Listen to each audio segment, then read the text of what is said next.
오늘 말씀은 교회는 성령이 일하시는 곳입니다 하는 제목으로 함께 말씀 나눕니다. 함께 따라해 봅시다. 교회는 성령이 일하시는 곳입니다. 사도행전은 예수께서 육체적으로 계시지 않은 때에 예수의 인격과 사역이 사도들을 통해 혹은 교회들을 통해 계속되었음을 증거합니다. 무엇보다 사도와 교회를 통해 일하시는 분은 예수의 영임을 증거합니다. 예수의 인격과 사역이 성령을 통해 계속되고 있음을 증거합니다. 사도행전을 읽을 때 이 점을 우리는 항상 염두에 두어야 합니다. 두 가지 이유 때문인데요. 첫째는 사도들 개인의 권능과 능력을 말하려는 것이 아니기 때문입니다. 둘째는 성령의 역사가 있으면 오늘 우리들을 통해서도 이 역사는 계속될 수 있음을 말하기 때문입니다. 사도행전 2장과 4장에 기록된 초대교회의 모습과 재산 공동체, 자기 재산을 모두가 공유하도록 했던 것은 사실 전설적입니다. 이런 일이 언제까지 지속되었는지는 잘 모릅니다. 기록이 없기 때문이죠. 기록이 있다면 BC 2세기 중반 에세네파의 수도원 공동체인 쿰란 공동체라는 게 있는데요. 이 쿰란 공동체에 대한 기록은 있습니다. 이 세속으로부터 벗어나 구세주를 기다리며 자신들의 신앙을 지키기 위해 형성된 유대교 공동체입니다. 신약 우리 기독교 예수교 공동체가 아니라는 거죠. 그런데 신약 성경에는 사도행전을 제외하면 이런 공동체의 모습을 전하는 구절을 찾아볼 수가 없습니다. 공동체 생활을 했다 해도 아마 짧은 기간이었을 것이라 생각하는데요. 뿐만 아니라 또 모두에게 일어난 일도 아니라고 생각합니다. 어떤 사람은 가족을 떠나왔고 어떤 사람은 가족이 살 수 있도록 재산을 남겨놓고 왔습니다. 바나바 같은 사람은 전 재산을 팔아 헌금했습니다. 이런 사람도 있고 저런 사람도 있었습니다. 그런데 사도행전의 저자인 누가가 재산을 공유하는 삶을 전하는 보다 중요한 이유는 따로 있습니다. 성령에 임하시고 성령으로 충만할 때 성도들에게 어떤 변화가 일어나는가 하는 것을 보여주려는 것이었습니다. 사도행전이 전하고 있듯이 성령에 임하시면 회개의 역사가 일어납니다. 성령에 충만하면 복음을 전하는 일에 있어서 담대해집니다.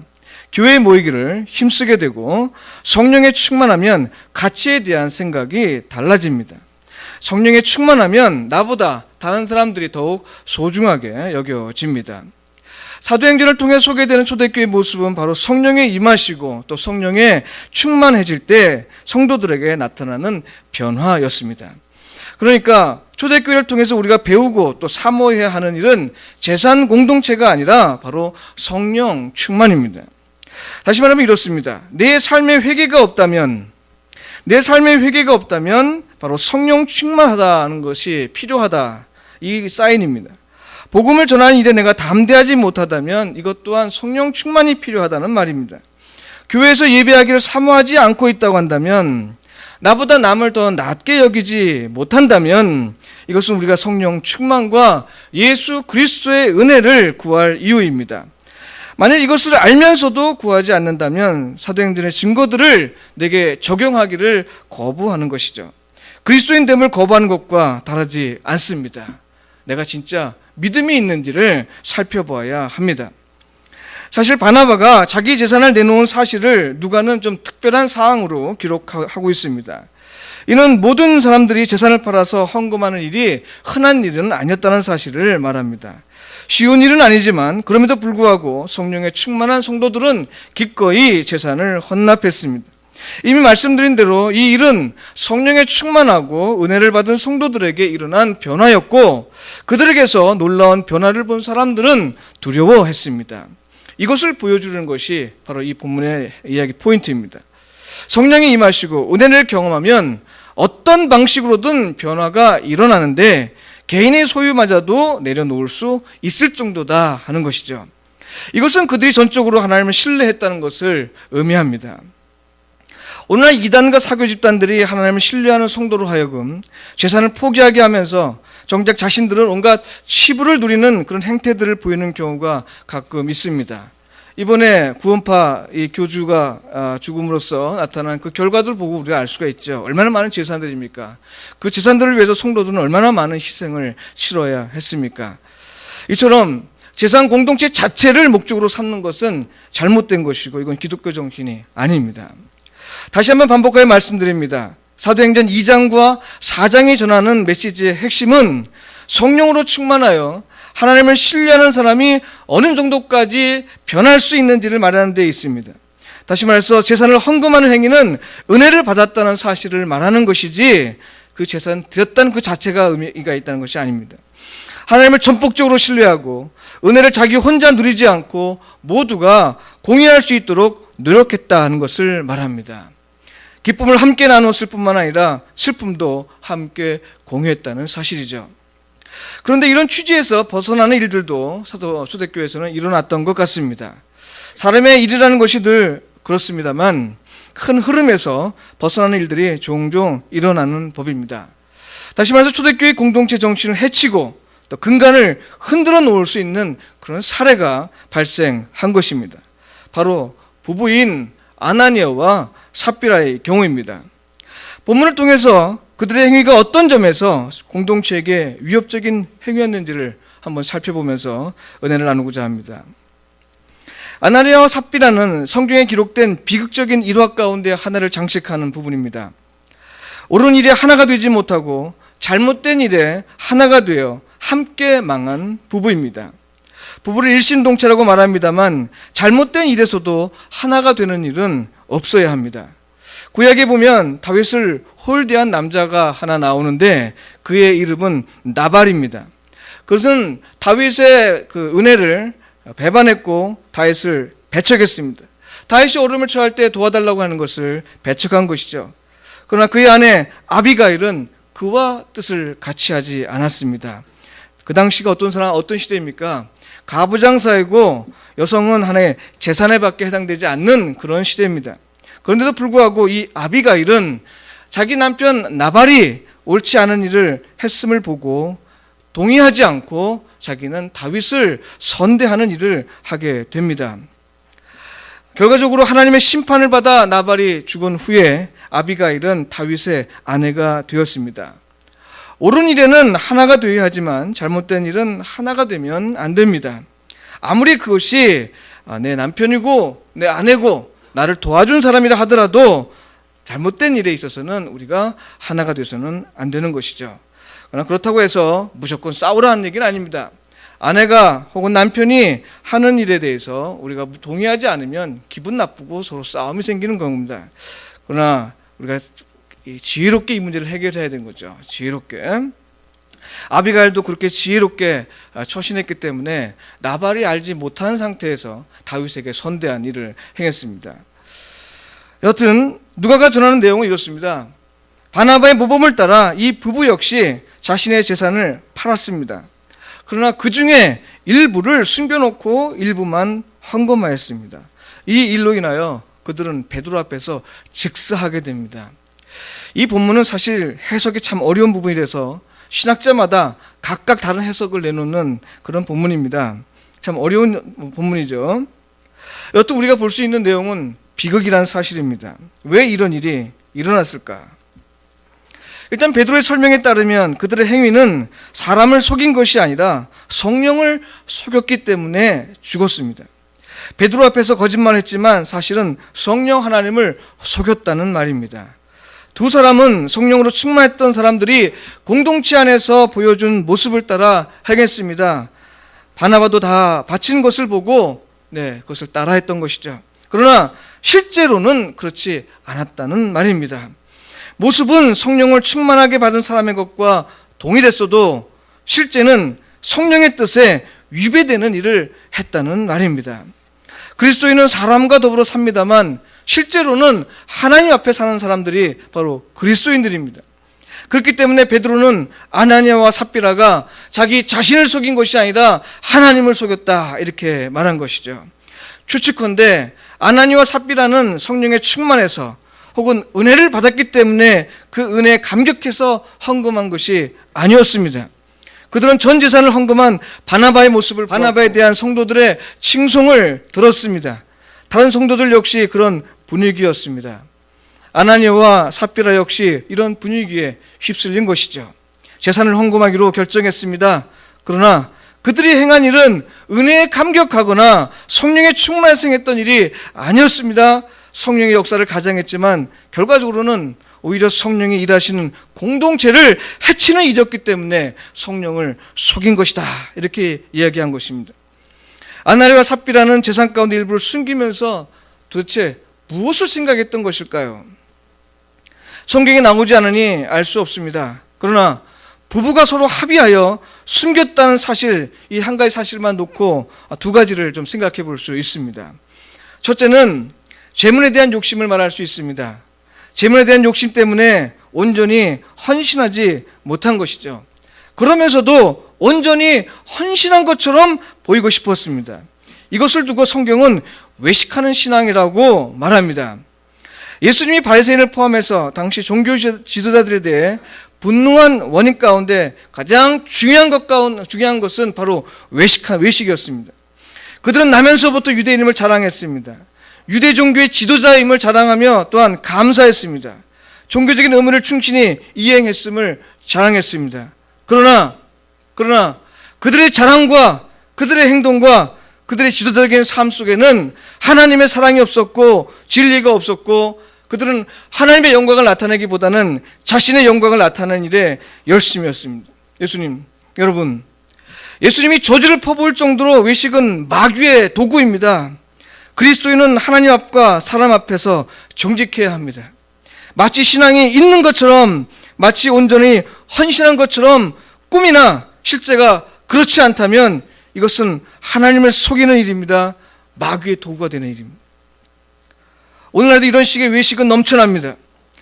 말과 행위는 하나님의 은혜를 받은 자로 자신을 나타내지만 실제는 하나님이 아니라 나를 드러내려는 행위가 넘쳐납니다.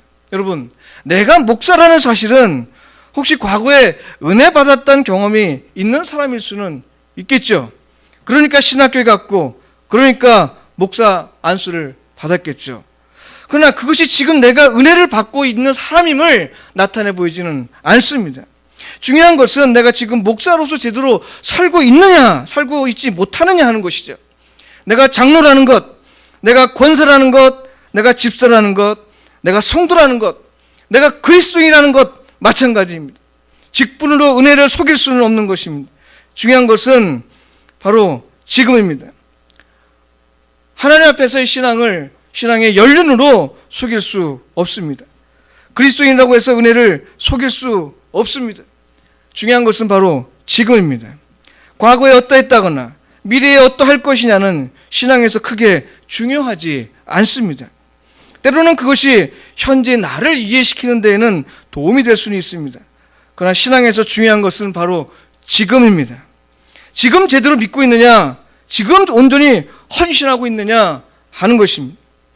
아나니아와 삽비라처럼 현대판 외식주의가 한국 교회에 넘치고 있습니다. 대형교회에서 목회하고 있다는 것, 대형교회 성도라는 것을 신앙을 자랑으로 삼는 사람들이 많습니다. 은혜를 가장하고 있지만 결코 성령의 뜻에 맞지 않은 사람들입니다. 성령을 속이고 있는 사람들입니다. 그럼에도 즉사하지 않고 살아있다는 것, 이 그야말로 은혜인 것이죠. 그러나 여러분, 조심해야 할 것이 있습니다. 요한계시록은 분명히 말하고 있죠. 사람들이 무엇을 하든지 하나님은 그대로 놔둘 거라고 했습니다. 아무 제재도 하지 않고 간섭도 하지 않고 우리가 살아있다는 것 자체가 하나님이 나와 함께하고 있다는 것으로 오해하면 안 됩니다. 그것이 바로 하나님의 심판의 한 방식이기 때문에 그렇습니다. 그러니 살아있다고 해서 아무 일이 일어나지 않는다고 해서 방심하면 안 될 것입니다. 바울 사도는 서 있다고 생각하는 사람은 넘어질까 조심하라고 했습니다. 내가 지금 제대로 믿고 있는지, 내가 지금 온전히 헌신하고 있는지, 은혜에 합당하게 살고 있는지 돌아보아야 할 것입니다. 이것이 바로 아나니아와 삽비라의 경우를 통해서 오늘 우리에게 주는 메시지입니다. 둘째는 재물 욕심을 일으킨 이유입니다. 다시 말해서 사람들의 재물 욕심 안에는 미래에 대한 불안과 염려 혹은 두려움이 있습니다. 더 많이 가지려 하거나 내 것을 나누기를 거부하거나 혹은 나의 가족만을 위해 살려고 하는 사람들의 마음에서 흔히 발견되는 것은 이 미래에 대한 불안과 염려와 두려움입니다. 다시 말해서 아나니아와 삽비라는 미래에 대한 불안과 염려에 사로잡혔던 것 같습니다. 그들은 당시 교회가 지향하는 재산 공동체 안에서, 은혜의 공동체 안에서 자신들의 미래를 볼 수 없었습니다. 교회가 과연 자신들의 미래를 책임질 수 있는지를 두고 고민했을 수도 있습니다. 그 결과 그들은 하나님을 신뢰하지 않고 물질을 신뢰하고, 아내는 남편은 아내를 신뢰한 것입니다.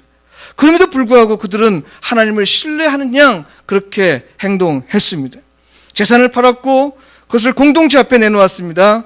성령 하나님을 속였다는 말은 바로 그들의 이런 모습을 두고 한 말입니다. 아나니와 삽비라의 경우에서 얻을 수 있는 메시지는 하나님을 신뢰하고 또 교회를 신뢰하는 신앙입니다. 교회를 신뢰한다는 말은 교회에서 일하시는 성령 하나님을 신뢰한다는 말입니다. 교회를 신뢰하지 않는다는 말은 바로 성령 하나님을 신뢰하지 않는다는 말이죠. 이러한 신뢰는 사람의 노력으로 얻을 수 있는 것이 아닙니다. 오직 성령이 임하실 때 가능한 일입니다. 그러니 내가 하나님을 신뢰하는 모습을 보이지 못한다면, 그렇게 생각한다면, 온전히 헌신하지 못하고 있다고 한다면, 여러분, 그런 모양을 강제하지 말아야 합니다. 오히려 은혜를 사모하면서 더욱더 예배의 자리에 나오려고 노력해야 합니다.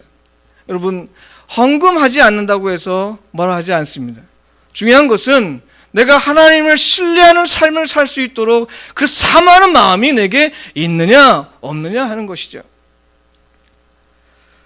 우리가 구할 것은 헌금하게 해달라는 것이 아니라 오히려 하나님 앞에 은혜를 사모하는 마음으로 내게 성령 충만을 달라고 기도해야 할 것입니다.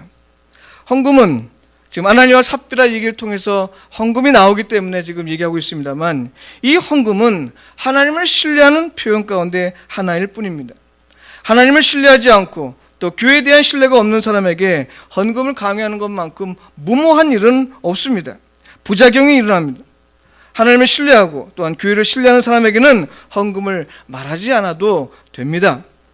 아들까지도 우리를 위해 주신 하나님을 생각하고 또 이 하나님을 신뢰한다면 우리의 모든 것은 사실 아무것도 아니지 않습니까?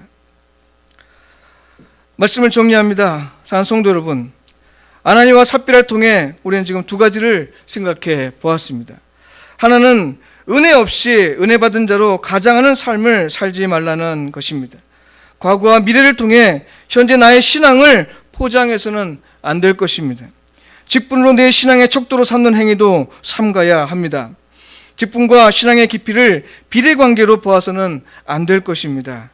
예수님은 헌신과 무관하게 자신이 유대인이고 아브라함의 자손이며 택함 받은 백성이라는 이유로 구원이 보장되어 있다고 생각하던 당시 유대인들을 향해 외식하는 자들이다 규정하고 비난했습니다. 중요한 것은 지금 내가 어떻게 헌신하고 있느냐 하는 것입니다. 우리의 헌신을 과거에 매이지 하지 말아야 할 것이며 또한 미래로 미루지 말아야 할 것입니다. 바로 오늘이라고 하는 때에 온전히 헌신함으로써 하나님의 영광을 드러내는 우리가 되시길 간절히 소원합니다. 다른 하나는 하나님에 대한 신뢰와 교회에 대한 신뢰가 없을 때 우리는 우리의 미래를 우리가 책임지려고 합니다. 그래서 물질 욕심, 명예에 대한 욕심, 권력에 대한 욕심, 재능에 대한 욕심을 부립니다. 사람을 신뢰합니다. 인정받으려고 노력합니다. 그러나 하나님을 신뢰하고 공동체를 신뢰하면 이 모든 것은 하나님이 책임져 주십니다. 이것은 내 말이 아니라 예수 그리스도께서 말씀하셨습니다. 너희는 먼저 그의 나라와 그의 의를 구하라. 그러면 이 모든 것을 너에게 더하시리라. 성도 여러분, 하나님을 온전히 신뢰하고 성령이 일하시는 교회를 신뢰하는 가운데 온전히 헌신할 수 있는 우리가 모두가 되길 간절히 소원합니다. 나의 모습, 나의 소유. 이 찬양 가운데 보면 우리 모든 것을 다 드린다. 어제 일과 내일도, 꿈과 희망도, 내 아픔과 기쁨도 슬픔도 다 드린다고 했습니다. 이 찬양을 수십 번 수백 번 부릅니다만 과연 진짜 그런가 한번 생각해 보게 됩니다. 성도 여러분, 이 찬양 함께 부르면서 진정 나는 지금 바로 오늘 이때에 하나님 앞에 내 모든 것을 다 드리고 있느냐, 아니면 과거의 것으로 자랑 삼아 살고 있느냐, 아니면 미래에 하겠다고 미루고 있는지를 한번 생각해 보시기 바랍니다. 나의 모습, 나의 소유 주님 앞에 모두 드리는 오늘 이 시간 되길 간절히 바랍니다.